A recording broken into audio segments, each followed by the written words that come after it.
Yo, yo, yo. Welcome to Bucco Brew, powered by Fer Coffee Tea. I'm your host, Anthony DiNardo. With me, we got Jim Rosati.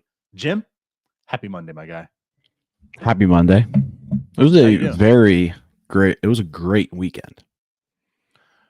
Yes. I'll allow you the floor. Pirates swept the Phillies. That's correct. That's part of it. Absolutely. For everyone listening, Pirates swept the Phillies. Pirates swept the Phillies. I'm super sunburnt. If you're watching, you can tell. Really are. Yeah. Maybe a series of poor decisions on my part this weekend in terms of skincare, but as always, that's kind of me. Tradition. But yeah, how about the Louisville Cardinals? Louisville Cardinals punching their ticket to Omaha. That was pretty fun too. The Henry Davis jersey. I wore it for both wins. It's got special powers. I mean, Henry Davis has come alive. He had a nice series. He's had a nice almost month. No, I mean, Henry Davis has been excellent really since there was that. I don't know if you saw it, but on Twitter about 3 weeks ago, someone was like making a thread of first overall draft picks, and they were like going through all the years, and then they got to 2021 and they were like, Henry Davis, the first clear bust on this list. Ever since that tweet was made, he's been going off.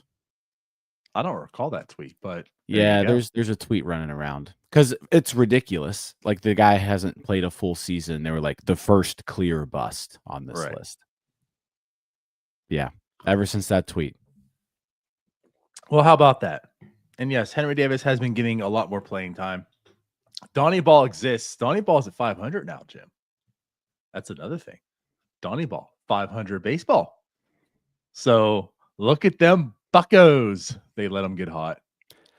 I think it's just like, it's crazy. I mean, 500 baseball isn't good by any means. Like, it's just, I mean, it's average. But how much more enjoyable has it been to watch a 500 baseball team over the last month? So like, I'll say this. It's definitely more enjoyable. The games tend to still not be as probably enjoyable as most 500 clubs, just because this offense still sucks. It's bad. I mean, look at the series. Look how they had to win. Like, they just don't score runs, but the pitching's outstanding. The pitching is outstanding, and I'll say like that. That usually tends to make for dollar games. Like, it just is what it is. I mean, Paul Skeens is amazing, but again, like, also like Tyler and I said yesterday, he's kind of taken for granted right now. It's insane how good he is. It's amazing how good he is, and it's like, it's just Paul Skeens, whatever. And then they win 2-1. It's what's incredible is that I did not think he was going to be able to outdo his rookie season of a 1.96 ERA. And we're sitting here on June 9th. He has a 1.88 ERA. His FIP is basically exactly the same as it was last year. His walks are a little down. Strikeouts are a little down too, but overall he's going deeper into games. He's being more efficient. Like, at this point, if you recall last year, especially when he got first got called up, he was throwing a lot of pitches. He was struggling to get through 6, really. He was like 5 innings, 6 innings whole time. He looks like he can go 9 like every time out there now. It's different. It's so much. I don't want to say so much better, because again, it's to be so much better than what he did last year's almost an impossible feat. But the thing is, Jim, he was sitting at 133 innings last year. He had a 1.96 ERA, 5.9 BWAR. And again, we were talking like, I mean, just stuff that he was doing hasn't been done before. It's just amazing. Which also, jokingly, we said, like, don't let Jared Jones spoil us, right? Again, go back to that joke we talked about, just to make some perspective here. But Paul Skeens does this amazing feat last year, wins Rookie of the Year, and coming up, part way through. But you're right. I mean, part of the issue was he wasn't lasting too long. And that's something he wanted to do this year. He focused on. And I think in part of that, you're seeing the velocity drop. Oh my God, he's only throwing 99 miles an hour. What's going on here? You see the velocity drop a little bit. But Jim, you're absolutely correct. I mean, he had that stretch where he wasn't superhuman, right? He was just a pitcher who happened to throw, hey, I threw 3 walks today. Well, what's going on with Paul Skeens? Oh my God. What's going on with Paul Skeens? This guy has just perfected his craft. And after perfecting his craft, like you said, a 1.96 ERA, he's perfected. He is going deeper into games. He now leads baseball with 91 innings thrown. So also again, like we are talking about a guy who's out there, like he's giving you every bit of ace stuff. He's not throwing 100 pitches in 5 innings, striking out 9. He could, but he doesn't want to. He wants to go 8. He wants to go 9, which he's been doing now, striking out 10. And just not allowing him. Like I said, 6 straight starts, so he hasn't allowed more than a run. It's incredibly impressive. Like, yeah, I wasn't, like I said, I wasn't expecting him to do sub 2 ERA again. I in no way was I expecting that. Like, I thought that was like he might do it one more time throughout his career, but like that can't be the norm. That's no one's norm. It's Paul Skeens' norm. It might be Paul Skeens' norm. Jeez. It's incredible what he's done so far. I mean, it's obviously early, but it's still like this isn't in the middle of April. It's like, oh, he's got a 180 ERA. It's like this is we're about to be the middle of June. That's enough sample size to be like, holy hell. And again, last year, 133 innings. He's at 91 right now. You know, he's creeping up on what his total would be of last year. Like, I'm curious what this is going to be when he hits 133 innings. Like, is he going to outdo last season in that same amount of, you know, starts or innings thrown? That's going to be interesting. But also, again, like last year, a .947 whip. That's crazy. That's great. I mean, you're allowing less than a runner on per inning. That's dropped to .835. That's dropped almost a whole 1/10 of a point. That's insane. It's just insane. 5.5 hits, half of a home run per 9 innings. It takes him 18 innings, you know, 2 full games to give up 1 home run. Yeah, the strikeouts are down a little bit. 8.5 per 9 to 9.1. Oh my God. Again, we don't talk enough about Paul Skeens. That's just how good he is. Yeah, we need to start having like dedicated Paul Skeens hours every now and then. Right. Well, before we get into that hour, apologize, Jim. The show is powered by Fer Coffee. Fer is a family and employee-owned and operated business.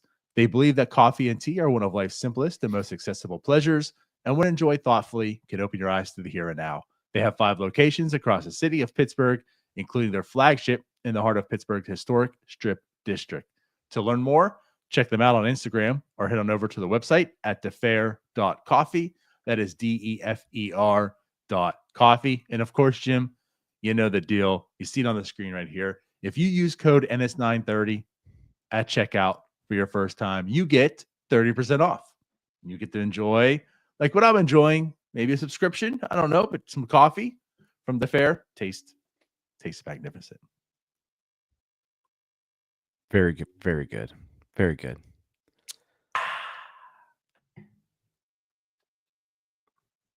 Can you smell it off my breath? It smells good. I had my Fer coffee twice this weekend, and it allowed me to get through those sunny baseball games. Pro tip: does not prevent sunburns. Does not prevent sunburn though. How to put that disclaimer in there. So Friday, full disclosure, Friday I wore my hat backwards, and I did the thing again where I got the line on my forehead. Yep, some of us saw it. I'll say this: I did say that. I didn't put that on the internets. So that happened. And then so Saturday I was responsible. I wore my hat forward. I didn't do any more damage. But then Sunday I was like, what's worse?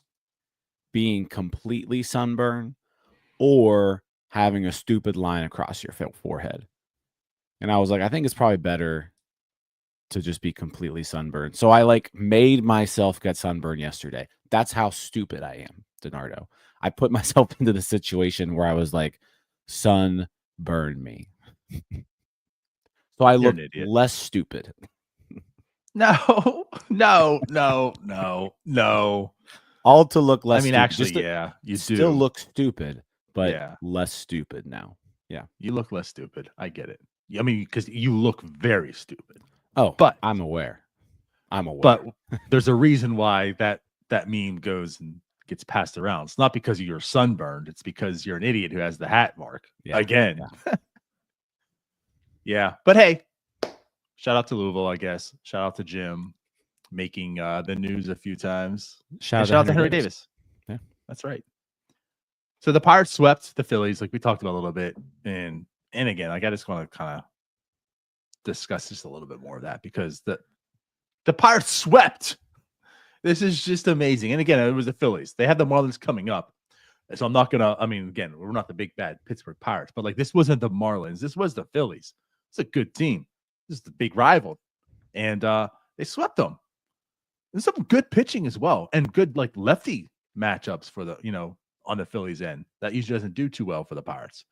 So well, they still didn't score very many runs. They had, 9 runs scored throughout the series, but again, it's the recipe to win so far has been outstanding starting pitching. The bullpen this series, they didn't get a ton of work because the starters went pretty deep outside Falter's. Falter only gave him 3 2/3 on Friday, but the bullpen didn't give up a run this series. Mm-hmm. Like that ended up being the difference because when you looked at like especially Friday night, Phillies bullpen gave up 4 runs. I mean, it was a bullpen game, but like they threw 6 guys out there and 4 of them gave up runs. The Pirates never had more than 1 guy on their team give up a run during this series. So, yeah, shout out. I mean, big series for Santana, big series for Bednar. Matson with the huge appearance on Saturday. Yesterday, Braxton Ashcraft getting it done, with an inning and a third scoreless. He picked up his first major league win. Yeah, just an outstanding job. Listen, starting pitching did great outside Falter, but the bullpen really, really held it down for the Pirates this series. I mean, when your bullpen gives up 0 runs, that's good. It's really good. Absolutely. And it's not like they weren't used. Like they were used all series. I mean, not a ton, but they were used. Yeah, but also, it's kind of you alluded to. I mean, every time they were used, it was a big moment because the games were all close. Not like the Pirates didn't blow anything away. You said scored 9 runs. Yesterday, they won 2-1. Yeah, 3 1-run games. Yeah. Yeah. So like every time the reliever was in there, it was a pretty big moment. They had to put up or shut up, and they did. And like you mentioned, 2 of them, Santana and Bednar, pitched in the first 2 games of the series. And I mean, Santana's been essentially doing his job. Like we're not really questioning that he is who he is right now. He's been good ever since game of the Pirates. And that's essentially coming to a full calendar year at this point. Mm-hmm. David Bednar, though, we're going to keep bringing this up. But since he's come up April 19th, right? His debut from returning to Indy. David Bednar got optioned to Indy. Like that's the world we lived in. David Bednar got optioned to Indy this year. He had 5 scoreless innings. Things were maybe looking a little bit better, but it's Indy, right? We know the gap. What's going to happen? And he comes up and he's just been dominating. Again, we look like it's the old David Bednar. 20.2 innings. The guy has a 0.97 whip. I bring that up because we talk about Paul Skeens. I mean, he's allowing less than a base runner per inning. Again, this is David Bednar who's not giving up hits, not allowing a bunch of walks, not giving up a bunch of home runs. 20.2 innings pitched, 6 earned runs. He has the 1 homer, 30 strikeouts.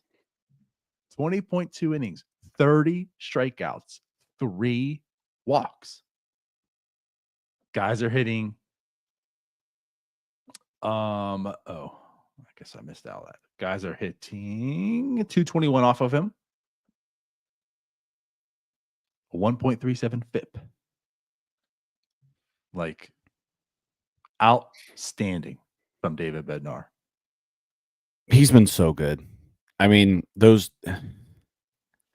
I probably wouldn't have sent him down in the first place. I was surprised that they did, but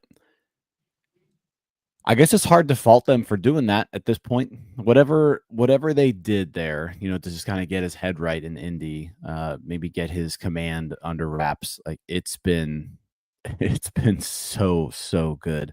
Like you mentioned, I mean, you just reeled off all the stats, but I mean, 7 saves in that time, 3 holds. So like he got thrust back into higher leverage situations, and he's been holding it down. 2 losses, coming in like in tie ball games, but one of those was, and I mean, there was an unearned run, I think, in there too. It just, yeah, incredible work. He's been vintage David Bednar since returning to the bullpen. I mean, a 2.61 ERA, a 1.37 FIP. The strikeout numbers are great. The thing I'm noticing is just he's kind of working all 3 pitches back in now. He was staying away from that splitter for a while, and now he seems to be throwing it. He's confident with it. He's hitting his spots with it. I mean, that was the problem before, was just he wasn't really controlling the secondary stuff, but you've seen him now kind of go more fastball curveball combo.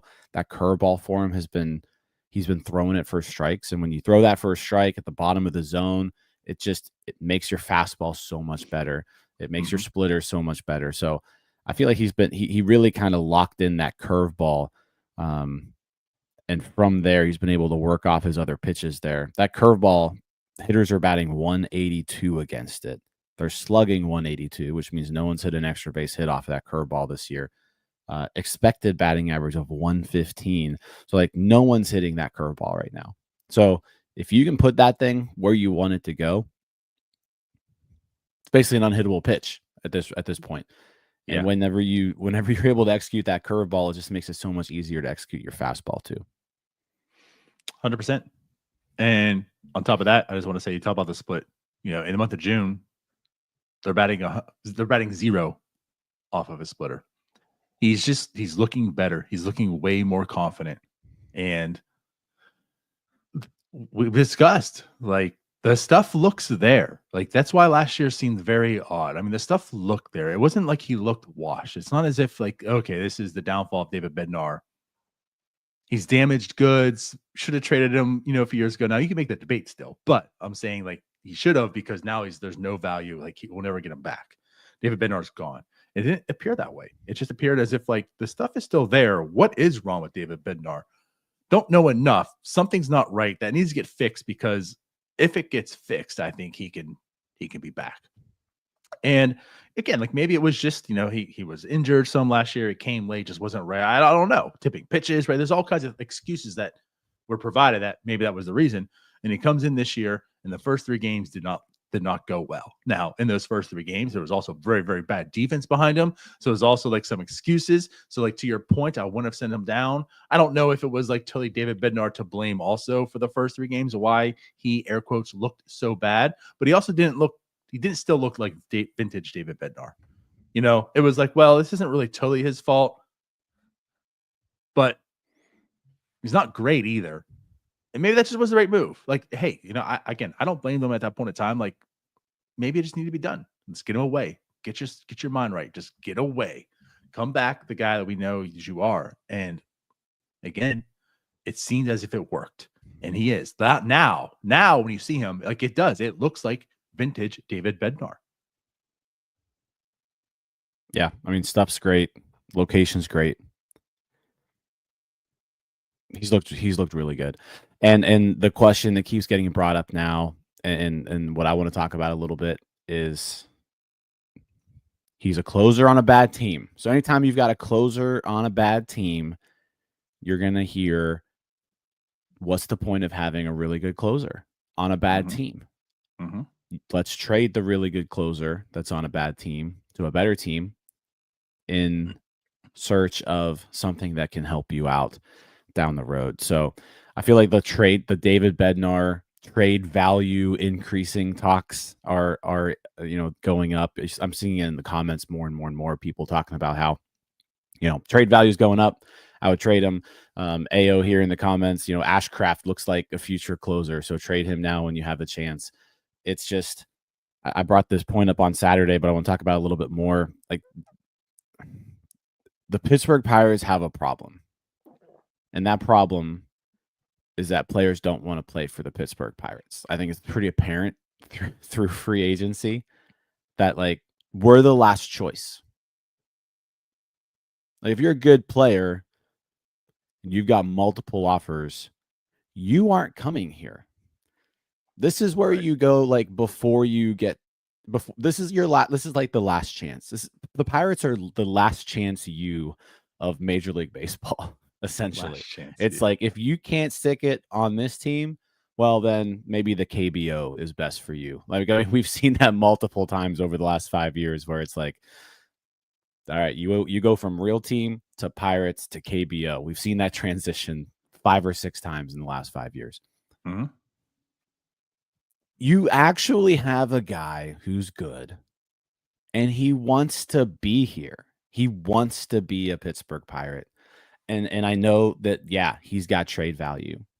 Cool. But, like, there are a very limited amount of people in this world who are good enough to play Major League Baseball who willingly want to play on this team. And in my opinion, if you find a good player who wants to play for the Pittsburgh Pirates, you make them a Pittsburgh Pirate, right? And this is an Andrew McCutchen conversation. This is a David Bednar conversation. Because as far as I know, based on free agency over the last few years, those are the only 2 players who are willingly playing on this team. Everyone else was either traded for or drafted, and they don't really have a choice. But as far as the rest of this team goes, it's those 2 guys. Like, those 2 guys are the people who chose to be here. Yeah. And I know there's, like, you can look at this from a sentimental way, and that's not what I'm doing. I'm looking this as, I've got a team here who has a perception problem, and I can't get good players to come in here. I need to keep the ones who want to be here. And so, yeah, I'm probably trading a reliever or 2 this deadline, but it's not David Bednar. It's not David Bednar. So I'm looking to extend David Bednar at this point. And maybe because he wants to be here, you can get him for a little bit of a deal, right? And pay him what he's worth and what he's willing to play for, but, like, you might be able to get him for a little bit of a deal.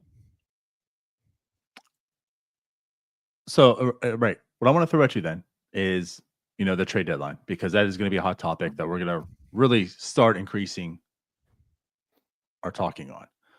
It's coming, and the writing's on the wall. This team's trading some guys away.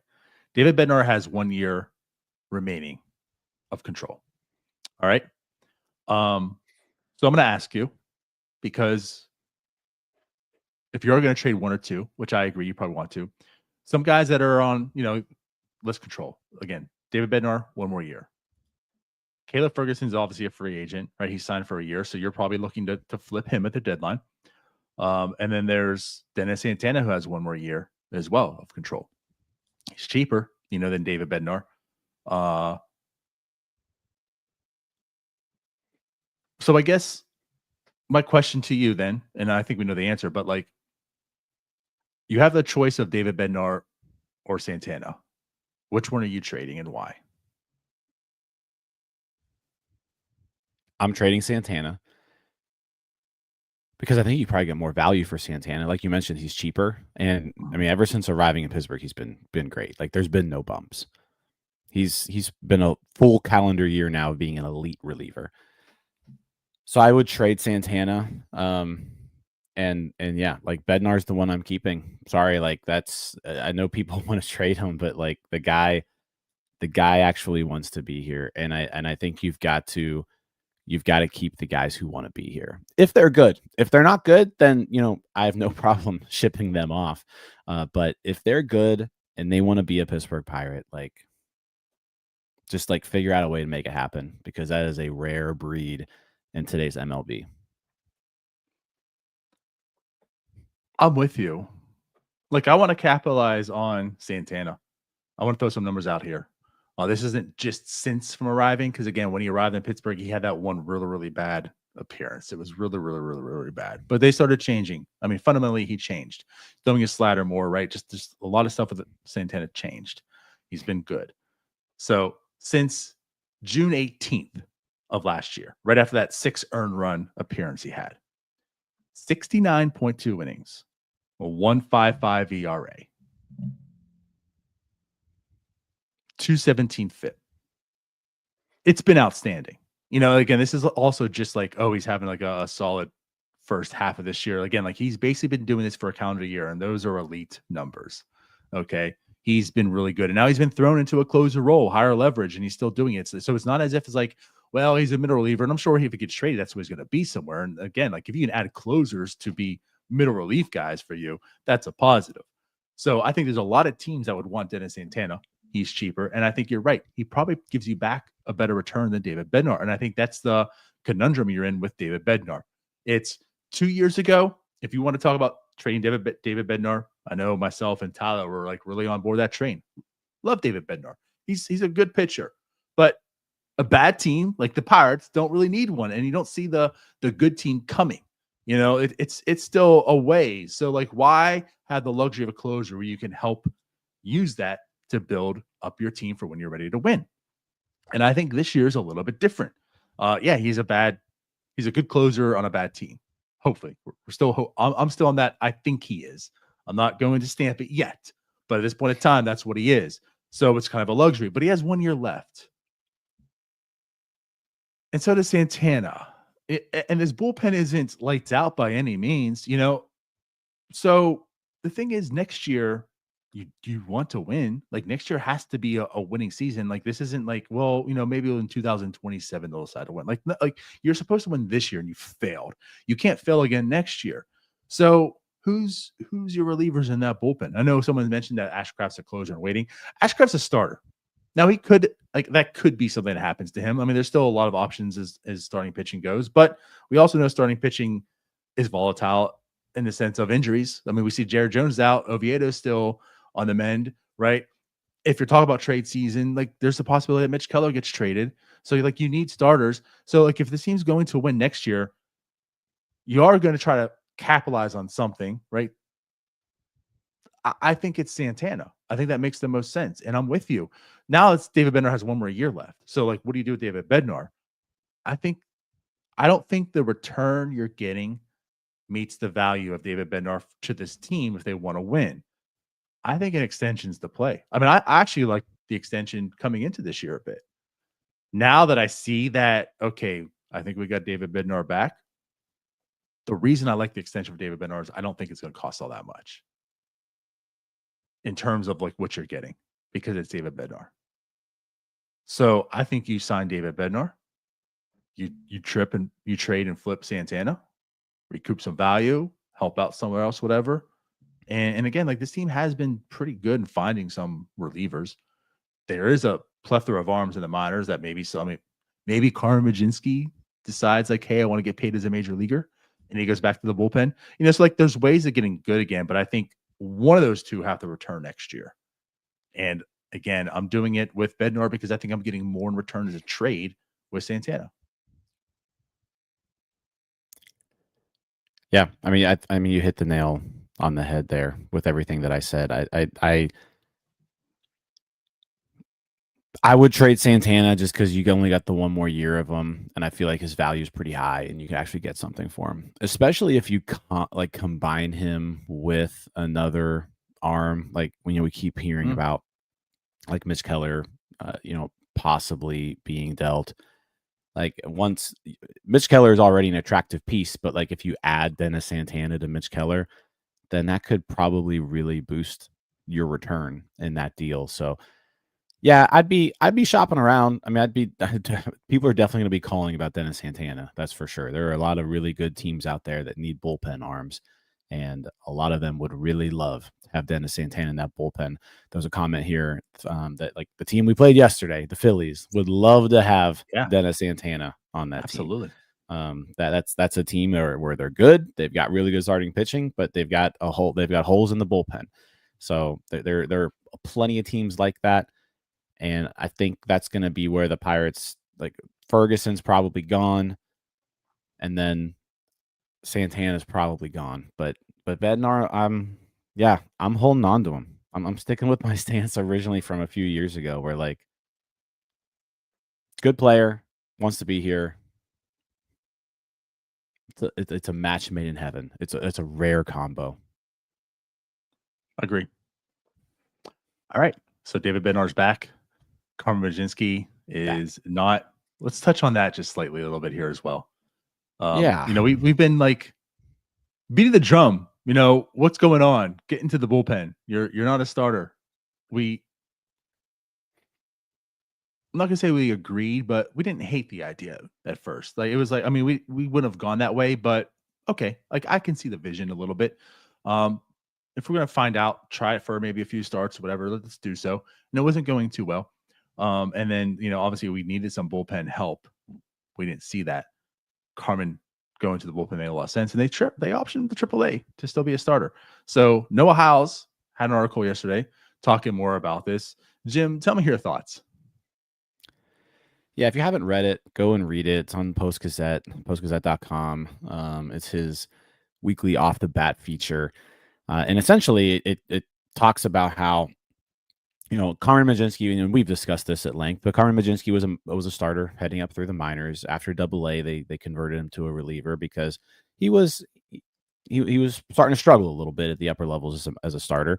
And they felt like as a reliever, you can help the team like right now. So they turned him into a reliever. He was a very good reliever, has come up and has performed like a good reliever in the major leagues. Carmen Mlodzinski apparently this offseason was like, hey, like I want to start. So that's my goal. I want to be a starter. And the Pirates basically granted that wish. And we're like, okay, well, like you're a starter then. Like that's what you are this year.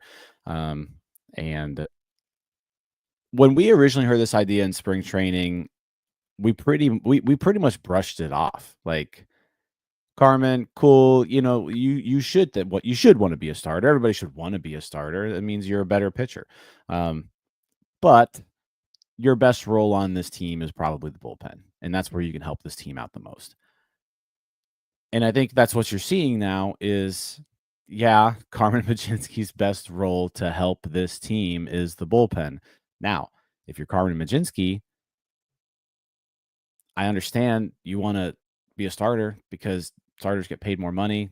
They're more valuable. Like that's, and again, he talks about how in this article, like that's his career goal is to be in the starting rotation one day. And the Pirates essentially, Ben Cherington said conversation we had with him when we optioned him was that he's going down to start. Right now, that will be the focus. That will be the road. And he also goes on to say down the road, there's always scenarios where we might ask anybody to do something different to help us win, but we want to exhaust the starting possibility if we can. So I guess my problem with this is like, man, I know you want to be a starter, Ben.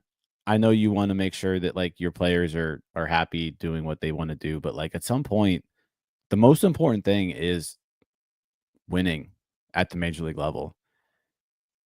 And all this is doing for me is like, is that not the most important thing for you guys? Like, and I'm talking to both Carmen Mlodzinski and Ben Cherington here. Like, Carmen Mlodzinski, I know you want to be a starter, but the way you can help this team win right now is by being in the bullpen. Like, if you're in the major league bullpen right now as a major league reliever, you are helping the Pirates out. And we've seen evidence of this time after time after time where like they go to somebody in a situation where you're like, man, I really wish they had Carmen Mlodzinski right here, right? And they're going to someone else. We've said that a lot this year. And so you've got now two people seemingly on both sides, like one's in the front office, one's on the player side, and neither of them are doing what's in the best interest of the team. Yeah. So Mhm. it's just it's a little frustrating because I said I understand where you're coming from. If I had a job and my job was, hey, like this is what I want to do. I want to do this. Okay, cool. And then my work was like, all right, well, let's try it. And then it just didn't work out. It's like, hey, you know what? You're a lot better off doing this. Then go do the thing you're better off doing. It's frustrating to me reading stuff like this because, and then later in the article, it goes on to say like the difference between Mlodzinski's mentality and Ashcraft's mentality, right? There's a paragraph here from Braxton Ashcraft saying, hey, there were conversations me and Ben regularly had in spring training. The conversation was that it doesn't really matter. I just want to be here. I want to contribute. I want to be in the big leagues and pitch here. This is our goal. This is why we play the game. So there's just a big difference there between the two lines. Now, obviously, Ashcraft was a guy trying to make the majors. Mlodzinski was a guy who's already made the majors. So there's a little bit of difference there. But like at the end of the day, we're trying to win baseball games here. And the best way to win baseball games is with Carmen Mlodzinski in the bullpen in Pittsburgh, not in the Indianapolis starting rotation. Mhm. Yep. I just don't both again, like you hit there, both parties. What's going on? I understand the perspective of like Carmen Mlodzinski. Like, I think I can start. I'm trying my ass off. I know and understand that starters have the ability to make more money than relievers. And I think I can do it. And hey, opportunity knocked. Jared Jones got injured. Oviedo was coming back. Like, there's a need. And I also appreciate like telling some guys, like, okay, we'll stretch it out and see what happens. Like Caleb Ferguson also was one. They said, okay, we'll entertain it. But again, yeah, you know what? You're going to be a reliever. Carmen Mlodzinski, they were like, no, we're going to do this. So, like, for one, with Carmen Mlodzinski, a different mentality than Ashcraft, like you mentioned. Ashcraft's like, whatever you guys need, I just want to be here. Carmen was like, no, I'm going to be here under my conditions. And I don't know where Carmen Mlodzinski has that. Like how do you have the balls to do that? Really, you know where I'm at. Like again, like you mentioned, like he was a failed starter in Double A. I know. I guess he was told he was. It just happened. There's like really no conversation, but the numbers weren't really good. It wasn't really like you weren't supporting your case to be a starter in Double A. So how do you have the balls in the major league to say I'm a starter or nothing? And maybe he like again. Like, I guess he didn't say that, but he like agreed to it. Like again, all we know is he was mentioning he wants to be. There was a conversation. Ben's point of view is okay. Well, we're going to treat you like a starter all year.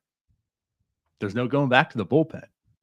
And so, like again, like Carmen's point is not saying and open to being whatever's good for the team. It's I'm going to be a starter. I want to be a starter.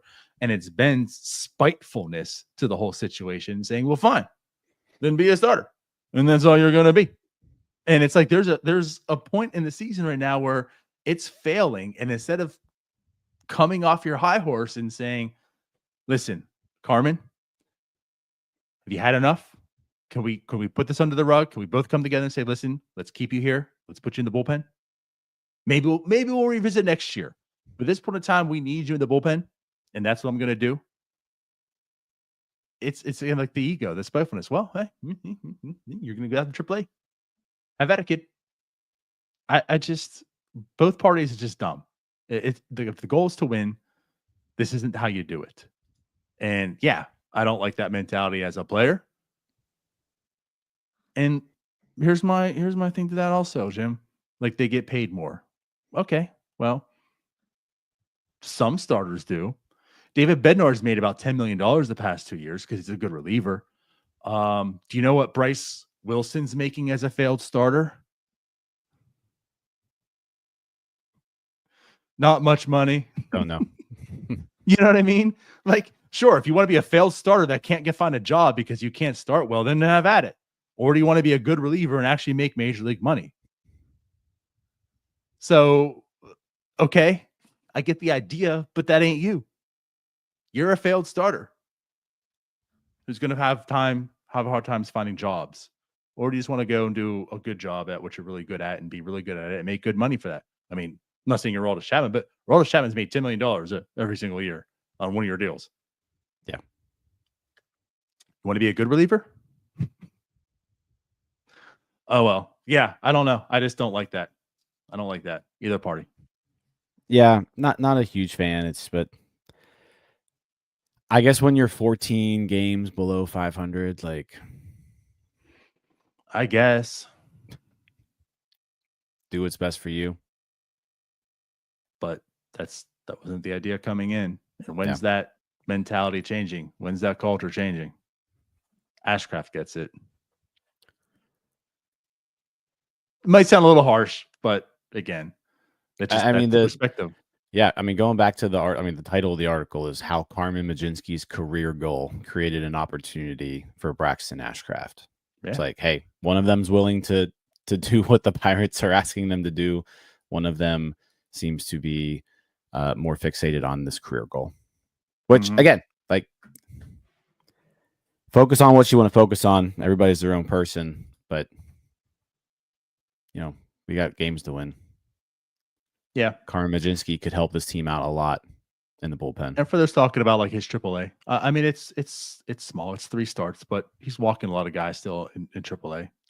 I mean, he's looked good in AAA. I mean, let's be real. Like he's been really good in his 3 starts. Like he wasn't good in his 9 major league starts, and it was like the same story every single time. He'd fall apart in like the 4th or 5th inning. That was just how it happened every time. He would look outstanding for 2 innings. Just frustrating. I want him to be a starter. It'd be great if Konnor Griffin was a starter. But right now, the way to help the team isn't by starting. Right. All right.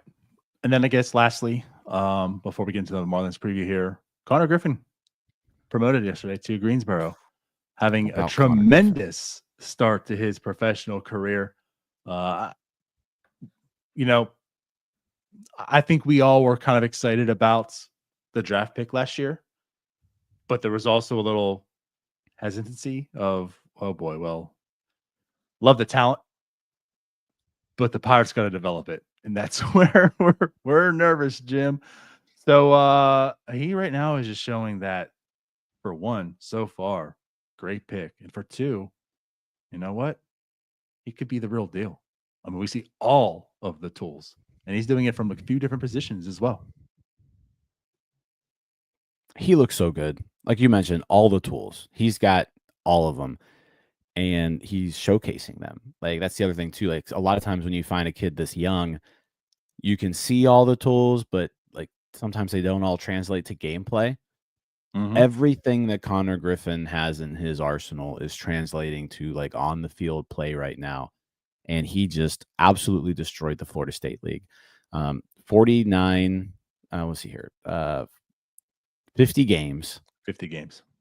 He hit 338, which is 12 points, 22 points above the next highest batting average in the Florida State League among qualified hitters. Just destroying the ball. His OPS is tied for the league lead.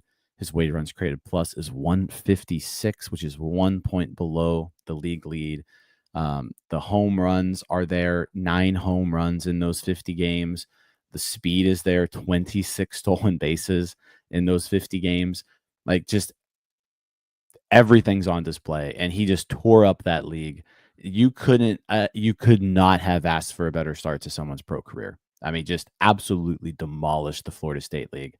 And now he's going to Greensboro, which is a very friendly environment for hitters. I'm kind of excited to see just what kind of numbers he can put up there.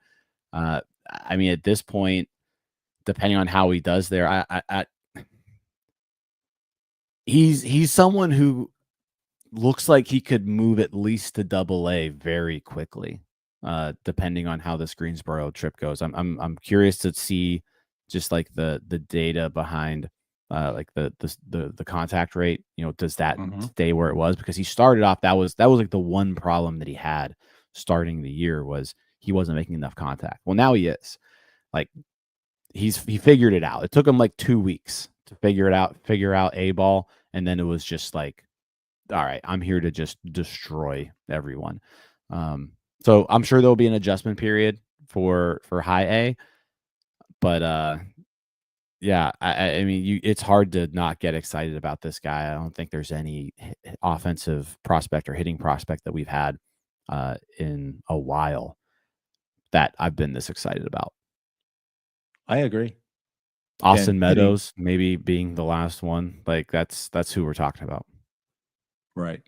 100%, man. Like this kid he is fun. Now, will the fun translate? That's the next step. That's what we need to see because we see all the tools. The tools are definitely there. And that's the thing too. It's not as if like think about Nick Gonzalez and Tamar.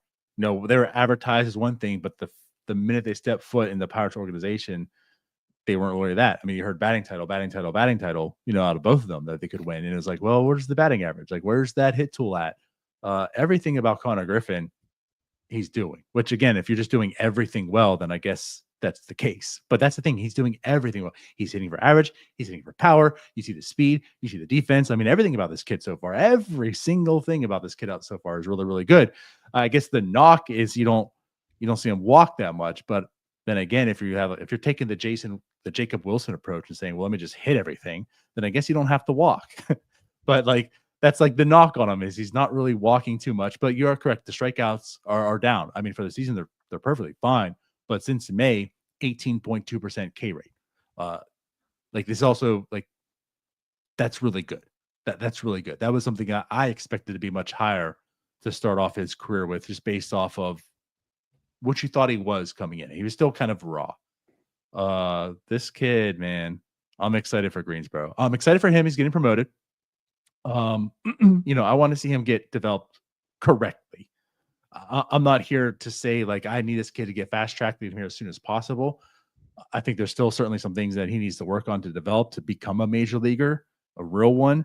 Not let's call him up here and see what happens because he's tearing up the Florida State League. But Greensboro is going to be fun. That's what I'm going to say. It's going to be fun. I want to see the home runs this kid puts up in Greensboro. Like these numbers are going to get even more. Well, they could, but like even more inflated potentially. Yeah, it's a well-deserved promotion. And like someone mentioned, like there's no one standing in his way from like a shortstop standpoint.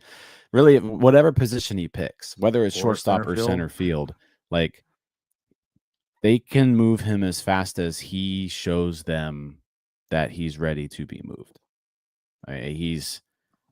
I haven't seen somebody in their first 2 months or whatever do what he's done in Bradenton that I can remember. I mean, just coming straight out of high school and that being your first stop, I just feel like it takes everyone a little bit of time. Or there's always like this one thing where you're like, man, why is this one thing happening? Like with Termar, I was like, why is he swinging and missing so much? Like the numbers look good overall, but it's like, why is he batting 230?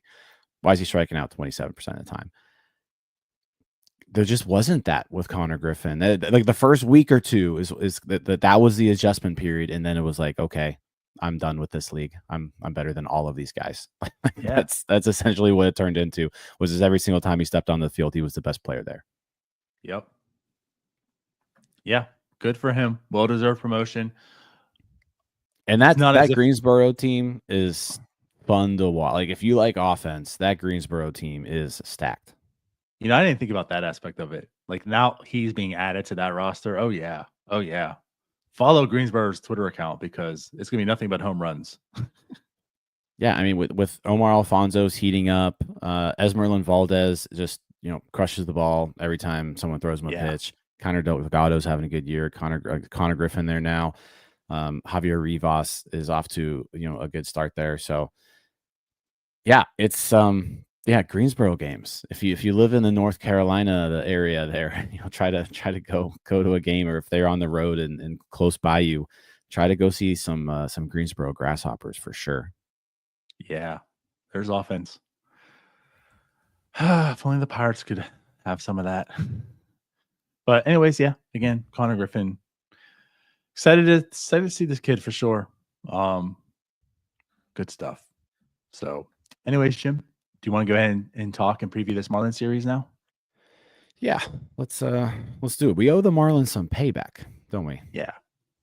Well, we prepped for it with the Philadelphia Phillies. We're prepared now. The Pirates sweep the Phillies. Now they have the Marlins coming. Cool story. Yuri Perez making his return against the Pirates. We get to see that. Now that was a Perez, talented pitcher, way young. Made his debut, look good. Had Tommy John's been out. He's going to make his start. He pitches today against Burrows. So there's that debut. I'm sorry, debut. There's that pitching matchup. But yeah, Yuri Perez making his debut in 2025. Come back from Tommy John. Been doing pretty decent, in the minors. So the Marlins aren't a good team. They're not. But Yuri Perez is something to watch. That's a young, fun talent. That's exciting. So we'll get to see that firsthand, his return today. Yeah, I kind of looking over things. I didn't realize this was his first game back. He hasn't pitched since 2023. And yeah, I mean, it's crazy. He hasn't pitched in 2 years in the majors. He's still only 22 years old, like just turned 22 last month. Right. In his 19 starts he had in the majors in 2023, he was very, very good. I think he graduated as the number 3 prospect in baseball at the time. So yeah, you're talking about a guy with a ton of talent. So him coming back tonight, yeah, that's certainly an interesting matchup between him and Mike Burrows. Yeah, the pitching matchups here, Yuri Perez, probably your best guy, because what you see Sandy Alcantara doing, like he's been bad. Like I think he's broken at this point. And then Cal Quantrill pitching on Wednesday, who I feel like always pitches against the Pirates well. I don't have the team splits there, but everybody. I feel like Cal Quantrill is just like the most normal guy ever, and he always dominates us. I just feel like that happened in Colorado last year at some point. But yeah, the Marlins are, I mean, they're a bad team. Like when we talk about how bad the Pirates have been, the Marlins have been worse. The Pirates have actually moved ahead of the Marlins now in league standings. The Marlins are only better than the Rockies, and the Marlins just are coming off of being swept by the Rockies at home. So yeah, I mean they're struggling right now for sure. And a lot of that has to do with like their pitching has been terrible, and their offense also is terrible. So it's a pretty bad team overall. It really is. There was one thing that they had, it was pitching. I guess they're going to start getting some of that back, with Perez. But you're absolutely correct. That also was because Sandy Alcantara was a Cy Young winner, and right now he looks like a guy needs option to AAA. Right, for real. It's been bad, right? But and to go back to your Cal Quantrill, 22.2 innings against the Pirates, 2.38 ERA. There we go. So you are correct. He absolutely dominates the Pirates, but seems like most guys do these days. But the offense is bad. Yeah, like it's just a bad team. And the thing is, like, they're supposed to be a bad team. I know the Pirates are kind of a bad team also. They're not really supposed to be bad. They're supposed to at least be decent. Maybe they can hover around 500 this year. They're playing more towards that, but the offense is still bad. But either way, like the Marlins are supposed to be bad. They are bad. Coming off of a series sweep, it would be nice to take this series and still kind of build that momentum for moral victories. Yeah, I mean there are a few bright spots on this Miami team. So if you want to look out, like Xavier Edwards is a guy who torched us that first series. I feel like we couldn't get him out. He's cooled off a little bit. Kind of just a slap hitter, puts the ball in play a lot. I don't know, maybe like a Luis Ariz light, but plays shortstop. Super light, but yeah, that's like fair. maybe a little bit there. Strikes out a little bit more, obviously, than Ariz does, but his game is basically just put the ball in play and get on base. Jesus Sanchez wasn't there for that opening series. He actually has been hitting the ball since coming back. He's putting together his best season offensively of his career.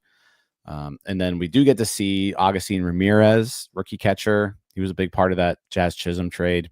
He's been playing really well. Probably one of the only few bats on the team where like you're really worried about his power. 8 homers in 39 games so far, his first 39 games in the majors, and he's just 23 years old. So like there's some fun pieces to watch in this Miami lineup. They're just, when you kind of look at the overall body of work, like especially like the bottom of the order, like Dana Myers and Liam Hicks, guys like this, it's like, there's not a lot of length to their lineup. It's kind of similar, I feel like, to like how the Pirates lineup was before they got healthy again. Right. And yeah, the Pirates lineup is still nothing great. I think we've seen Brian Hayes hitting the 5-hole a couple times the last few days. So, hey, what are you talking about? Brian Hayes had 2 hits yesterday. This could shape up to be another series similar to the Philadelphia one, where like there's just not a ton of runs scored. Like I know the Marlins, like Alcantara and Quantrill haven't been good, but against the Pirates could be different. Like Alcantara shoved on opening day, and then it's really just been bad ever since then. So yeah, I mean we'll see. Hopefully the Pirates can get to these pitchers. I said Yuri Perez making his first start in 2 years. Hopefully they can get to him. I said Alcantara just completely different now than he was the last time we saw him. So Pirates are playing well. Marlins aren't. Who knows? Maybe just stay hot.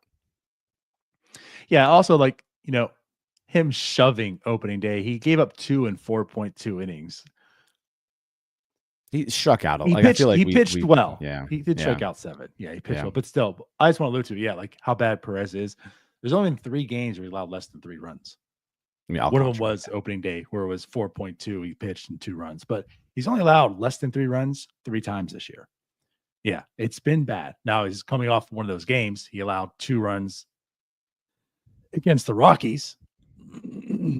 That's the Rockies, so there's that. But yeah, he's not been good. I mean, that's a game that it's sad to think about, but like you should win that. If you're going against Sandy Alcantara, you should probably win that game. But at any rate, pitching side for the Pirates, I mean, it is what it is. Like honestly, at this point in time, it really doesn't matter who's pitching. Like starting pitching has just been good. It really has. And Burrow's coming off a really, really fantastic start. And again, like it's not as if that, I mean, it is the anomaly so far, but it's not as if like that was out of his mind. Like he can't do that. Like this is a guy who was a good pitcher coming up through the minors. There's definitely intrigue with him. I know he's taken a step back on other names, but I think he's a capable pitcher. So coming off his best start, obviously in his career, not many opportunities, but a really good start he's coming off of. And you have Mitch Keller and you have Bailey Falter. Like those guys can absolutely get the job done, especially against the Marlins. So I'm not here to gloat that the big bad Pittsburgh Pirates and the starting pitching staff is going to sweep the Marlins, whatever. But like these are certainly capable games. And the starting pitching again has been just outstanding. And now the bullpen turning it around a little bit. Yeah. It'll be, hopefully this is a series that's fun because the Pirates are continuing to win. This is where like, yeah, I mean, you're not sitting in a good spot right now. You're 26-40, right? But like, this is your chance to make a little bit of noise. So yeah, see what you can do this series. I said it's not a good team. You're playing good baseball right now. If the pitching continues to do what it's been doing these past few weeks, really, like there's no reason why you shouldn't win this series. Right. Even with your offense struggling, like if your pitching is as good as it's been, you should win this series. This is not a good baseball team. Facts. Now, I also understand the Pirates are not a good baseball team either, but they are playing much better baseball than the Miami Marlins are right now. Also facts. Yeah, is what it is. It's baseball. It's baseball. You know why it's baseball? The Pirates swept the Phillies. But again, the Pirates now 500 under Don Kelly. Don Kelly is playing for a job in some ways or another, right? He doesn't have a contract for 2026. So if he wants to stay manager here or whatnot, Ben Cherington wants to keep his job and everything. Like this is all this stuff, whether you like it or not, whether what you personally want or not. them playing good baseball the rest of the way matters for a lot of people's jobs. So they got the 500 to continue. It starts here in the Marlins now, next series, right? Do they want to have a winning record post Shelton or not? That's kind of what they're playing for right now. So yeah, they can certainly do it. It's at home. So let's see. And again, I'm looking forward just as a baseball fan too with Yuri Perez tonight. Yeah, it'll be fun watching Yuri. We haven't gotten to see Yuri Perez in 2 years, and he's a fun pitcher. Yeah. Cool. Well, Jim, anything else before we get out of here? I think that'll do it. Yeah, let's go put together another sweep. I mean, win the series, but another sweep. My God, if you're going to Chicago, winning 6 in a row, that'd be pretty awesome. Could you imagine what 29-40 then? Still sucks, but like at least it's starting to get to a respectable suck. Yeah. But I mean that like you mentioned, it goes a long way. I mean, like I said, they're 14-14 right now since making their managerial change. If they're 17-14 at the end of the series, then I mean you can look at it and be like, yeah, like that was a change that needed to happen. Mm-hmm. Which I think we already know it was, but it's looking more and more like that was the case. Like this change needed to happen. And I don't know if it actually nothing's really changed all that much as far as like on-field play, like especially the offense. The pitching has been better, and I think you can attribute just the bump to that. But yeah, they've been playing better baseball.